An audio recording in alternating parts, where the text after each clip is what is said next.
अस्सलामुअलैकुम। जीएनएन के साथ मैं हूँ इकरार रियाज। मैं हूँ सादिया सरवर। हेडलाइंस आपने जानी, बुलेटिन का बाकायदा आगाज़ करते हैं। आपको खबर दे, पेशावर हाई कोर्ट में कुरम में अमन अमान की मखसूस सूरत हाल के हवाले से केस पर समाअत हुई है। अदालत ने सूबाई और वफाकी हुकूमत, वजारत दाखिला समेत दीगर फरीकैन को नोटिस जारी करके जवाब तलब कर लिया। पेशावर हाई कोर्ट में कुरम में अमन अमान की मखदूश सूरत हाल के हवाले से केस पर समाअत हुई। समाअत का अहवाल जानते हैं सैफ शरानी से। जी सैफ, अपडेट कीजिएगा इस मुतालिक।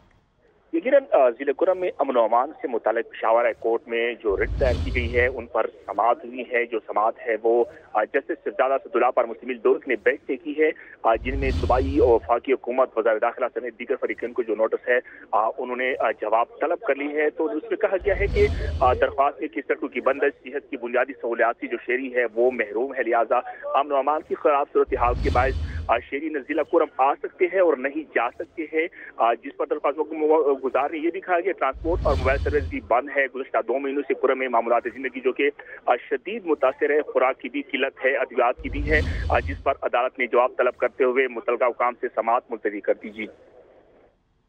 जी ठीक है, अपडेट करने के लिए आपका बहुत शुक्रिया।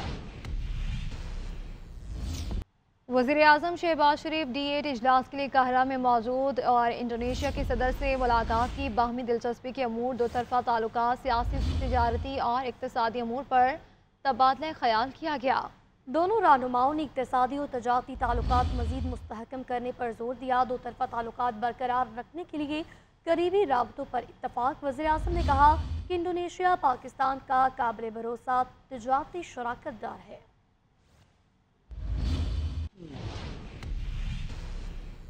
ईरान कश्ती हादसे में लापता होने वालों में मंडी बहाउद्दीन के 7 नौजवानों की शनाख्त हो गई और एक शख्स हाजी अहमद के जाँ बहक होने की तस्दीक भी हो गई है। इसी पर मज़ीद बात करते हैं तल्लत महमूद से। नान कश्ती हादसे में जाँ बाक होने वाले मुतअद्दिद अफराद का ताल्लुक मंडी बहाउद्दीन से है। ये बताया जा रहा है कि 7 अफराद जो हैं वो मंडी बहाउद्दीन से रवाना हुए थे, जिनमें से 6 अभी जो हैं वो मिसिंग है, जबकि एक शख्स जिसकी तस्दीक हो चुकी है कि वो इस हादसे में जो है वो जाँ बाक हो चुके हैं। मैं इसी नवाई गाँव डफर में मौजूद हूँ। मेरे साथ हाजी अहमद के भाई मौजूद हैं, इनसे बात करते हैं। सर बताइए क्या कहना है आपका? जी, हाजी अहमद मेरा भाई है ਤੇ ਉਹ ਜਿਹੜੀ ਜਗ੍ਹਾ ਵੇਚੀ ਹੈ ਨਾ ਉਹ ਕਮ ਸੇ ਕਮ 50 ਲੱਖ ਦੀ ਜਗ੍ਹਾ ਹੀ ਉਹਦੀ। ਉਹ ਅਸੀਂ ਏਜੰਟ ਸਾਨੂੰ ਬਾਗ ਵਿਖਾਏ, मैं जल्दी तो जल्दी 22 ले जा सदा। ठीक है, ये बताइए कितने बच्चे हैं इनके? और उसके बच्चे 3 बच्चियां हैं तो एक बेटा है। क्या मुतालबा है सर आपका?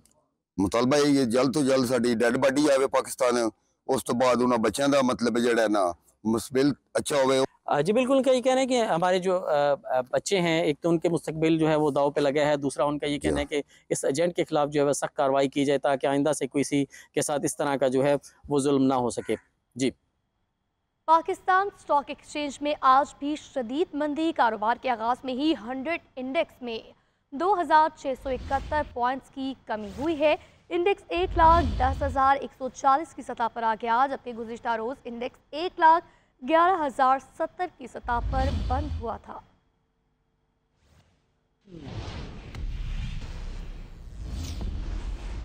हुकूमत की नॉन फाइलर्स के गिर्द शिकंजा मजीद सख्त करने की तैयारी। कौमी असम्बली में टैक्स लॉ तरमीमी बिल 2024-25 पेश कर दिया गया। नॉन फाइलर्स पर 800 सीसी से जायद की गाड़ियां खरीदने पर पाबंदी होगी। नॉन फाइलर्स खुसूसी हद से ज़्यादा जायदाद नहीं खरीद सकेंगे। नॉन फाइलर बैंक अकाउंट भी ओपन नहीं कर सकेंगे। पाबंदी का इतलाक वफाकी हुकूमत के नोटिफिकेशन के बाद होगा। इसी पर बात करने के लिए हमारे साथ मौजूद हैं मारूफ बिजनेसमैन जुबैर मोहतीवाला। बहुत शुक्रिया सर। सर ये बताइएगा कि हुकूमत टैक्स लॉ तरमीमी बिल 2024 ले आई है, अब नॉन फाइलर के गिर्द मजीद घेरा तंग किया जा रहा है, क्या हुकूमत टैक्स वसूली के अहदाफ अब पूरे कर पाएगी? लेकिन सबसे पहली बात यह है कि इसमें ये बिल तो बहुत अच्छा है, नॉन फाइलर्स के ऊपर लोग हुकूमत को काम करना चाहिए, इसमें दो राय नहीं है। लेकिन हमारे यहाँ काफी जो है ना वो सेक्टर्स ऐसे हैं जिनके ऊपर टैक्स नहीं है। जैसे एग्रीकल्चर के ऊपर तो जजिया और उशर है, वो कोई टैक्स तो वहाँ है ही नहीं। जब तक वो सबसे बड़ा सेक्टर हमारा जो है जो विच कवर्स 22% मोर देन उसकी जीडीपी है, और बाकी जो आम जिंदगी के ऊपर 70% ज्यादा असर करता है, उसमें तो टैक्स ही नहीं है। जब आप टैक्स नहीं है तो नॉन फाइलर के ऊपर क्या करेंगे? آپ کے صرف اربن ایریا کے لیے بل لا رہے ہیں، صرف شہروں کے لیے لا رہے ہیں. اور اگر ہے تو پھر یہ 800 cc اور اس طرح کی گاڑیوں کو پہلے بھی تھا اور اب بھی اگر ان کو کوئی اس میں اگر چھوٹ دی جاتی ہے تو اس کا مقصد کیا ہوگا، کیسے اس کا ہے، اس کو پڑھ کے دیکھنا پڑے گا. لیکن میں سمجھتا ہوں کہ ہم کو ڈاکیومنٹیشن کی طرف جانا چاہیے. ڈاکیومنٹیشن پاکستان ہونی چاہیے. آپ دیکھیں نا 240 ملین کا جو ملک ہے اس میں صرف 3.3 ملین لوگ جو ہیں وہ ہیں آپ کے ٹیکس پیئرز ہیں. اب 3.3 ملین اگینسٹ 240 ملین تو مطلب آپ سمجھتے ہیں کیا پرسنٹیج ہے، اٹس ایون 1%. تو اگر یہ اس کے اندر سے بھی جو 2 ملین ہے وہ سیلریڈ کلاس ہیں اور باقی جو ہے وہ نان فائلر ہیں لیکن زیرو ریٹرن فائل کرتے ہیں، یا پھر صرف 1 لاکھ لوگ جو ہے وہ سگنیفیکنٹ ٹیکس پیئر ہیں اس ملک کے اندر، یعنی 10 لاکھ سے زیادہ ٹیکس دینے والے. تو وہ ان کے اوپر سارا بوجھ پڑ رہا ہے. تو میں سمجھتا ہوں کہ اس کے ٹیکس نیٹ کو ایکسپینڈ ہونا چاہیے. ٹیکس نیٹ کو ایکسپینڈ کرنے کے لیے ان کو یہ شکنجا کسنا یہ سب ٹھیک ہے، لیکن I think there are other ways also جو ہوتی ہیں دنیا میں. آپ ان سے ٹیکس لے لیتے ہیں. جب آپ سیلز ٹیکس لگا ہوا ہے وہ تو چاہے نان فائلر ہے وہ بھی جب آپ کوئی چیز خریدتا ہے تو اس کو تو وہ ٹیکس دینا پڑتا ہے. الیکٹرک کے بلوں میں ویسی ٹیکس لگا ہوا ہے، گیس کے بلوں میں لگا ہوا ہے. ان جگہ سب جگہوں پہ جو ٹیکس ہیں یہ تو دے رہے ہیں، ان کو کوئی ایڈجسٹمنٹ بھی نہیں ملتی وچ is big enough a penalty. لیکن بہرحال میں سمجھتا ہوں کہ یہ بل آئے تو بل کو پڑھنا پڑے گا. لیکن اب اس کو دیکھیں نا کہ یہ جو آپ کا یہ جو لا آیا ہے وہ سارے ایگزسٹنگ سیل ٹیکس لا اور انکم ٹیکس لاس کو ریپلیس کر سکتا ہے. فائلر نان فائلر کے ڈفرینس کو اور بڑھائے گا اور ایویڈر جو ہے نا اس کو الاؤ نہیں ہوگا کہ کوئی بینک اکاؤنٹ اوپن کرے. ابھی جو بینک اکاؤنٹ اوپن کرنے والی بات ہے تو کیا ہم ایگریکلچرسٹ کو جو کاشتکار ہے اس کو منع کریں گے کہ آپ نہ کھولیں اکاؤنٹ کے پر؟ ویسے بھی سیلز ٹیکس کوئی ٹیکس نہیں ہے. تو اس کے اندر بھی کو تھوڑا سا سمجھنا پڑے گا کہ یہ کس طرح سے اس کا امپلیمنٹیشن ہوگا. بٹ میں یہ ضرور کہتا ہوں کہ اٹس اے گڈ موو اور گورنمنٹ جو ہے اس کو کرنا چاہیے تاکہ جو ہے جو نان فائلرز ہیں وہ فائلرز بنے. اس ملک میں ٹیکس بھرنے والوں کی تعداد کا اضافہ ہو. اٹس اے گڈ موو اور ڈاکومنٹیشن کو یقینی بنانا ہوگا. معروف بزنس مین زبین موتی والا JNN کو وقت دے رہے تھے. آپ کا قیمتی وقت دینے کے لیے بہت شکریہ. اور اب کچھ بات کریں گے مذاکرات کی. تو PTI سے مذاکرات اسٹیبلشمنٹ کو آن بورڈ رکھ کر نواز شریف کی اجازت سے ہوں گے. وزیراعظم کے مشیر رانا ثناء اللہ نے واضح کر دیا. کہا اگر PTI کو سول نافرمانی کی تحریک چلانے کی جلدی ہے تو یہ اپنا شوق پورا کر لیں. PTI کے چیئرمین بیرسٹر گوہر نے کہا کہ مذاکرات کے لیے کسی کے آگے جھولی نہیں پھیلائیں گے. بانی کی ہدایات کے مطابق ہی بات چیت ہوگی. بات چیت کو کمزوری نہ سمجھا جائے. رہنما PTI فیصل چودھری نے کہا کہ اتوار تک مذاکرات میں پیش رفت نہ ہونے پر بانی نے سول نافرمانی کی تحریک شروع کرنے کا اعلان کیا ہے.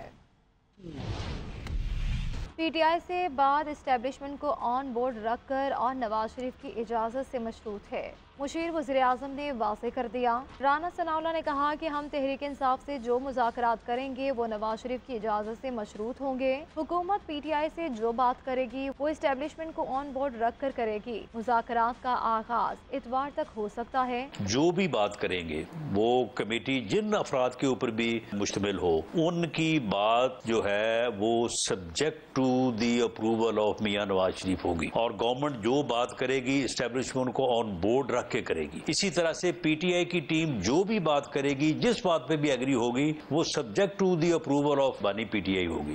اس کے علاوہ تو یہ بات جو ہے وہ آگے نہیں بڑھ سکے گی. چیئرمین PTI بیرسٹر گوہر کہتے ہیں کہ مذاکرات کے لیے کسی کے آگے جھولی نہیں پھیلائیں گے. بات چیت کو کمزوری نہ سمجھا جائے. بانی کی ہدایات کے مطابق ہی بات کریں گے. رہنما PTI فیصل چودھری کے مطابق بانی نے اتوار تک مذاکرات میں پیش رفت نہ ہونے پر سول نافرمانی کی تحریک شروع کرنے کا اعلان کیا ہے. اب کچھ بات کریں گے موسم کے حوالے سے. ملک بھر میں شدید سردی کی لہر برقرار. بالائی علاقوں میں درجہ حرارت -، اسکردو میں -7، ہنزا اور گلگت کا -5، استور، کالام اور راولا کوٹ میں -4 جبکہ مری کا -1 تک گر گیا. بلوچستان کے شمالی علاقوں میں بھی پارا نقطہ انجماد سے نیچے آ گیا. کراچی میں آج سے سرد ہوائیں چلیں گی.